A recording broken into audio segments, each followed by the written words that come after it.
Ngayong araw nga, chinat ako ng nanay ko at ang sabi nga niya, anak ako'y gumawa ng puto. Pumunta ka nga dito at kay bibigyan ko. At syempre, dali-dali naman ang anak at baka nga magbagong isip ng nanay. At syempre, samahan niyo nga kami ng aking Tupperware kung saan kami makakarating. Syempre, dito lang naman sa malapit sa amin dahil manghihingi nga ako ng puto. At syempre, nakalak nga yung kanilang gate ay may gate. Syempre, mag-aantay tayo na buksan ng may-ari. Ayan nga pala ang aking Mudra Bells, di ba? Ang ganda. I-flex ko nga lang pala sa inyo ang bahay ng aking nanay. Siyempre, simple lang at masaya. At ito nga pala ang kanilang munting tahanan.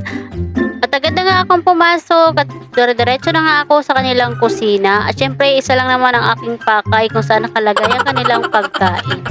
Andito nga pala yung kanilang puto sa may kusina. Kaya nagsisi nga ako sa aking dinalang Tupperware at ang liit pala nito. Dapat pala ay malaki-laki na ang aking dinala. At mabuti na lang may extra akong doong Tupperware kay nanay. At yun na nga at pinalitan ko na nga yung aking lagayan. At syempre na makakuha na nga ako at ako na nga ay uuwi na.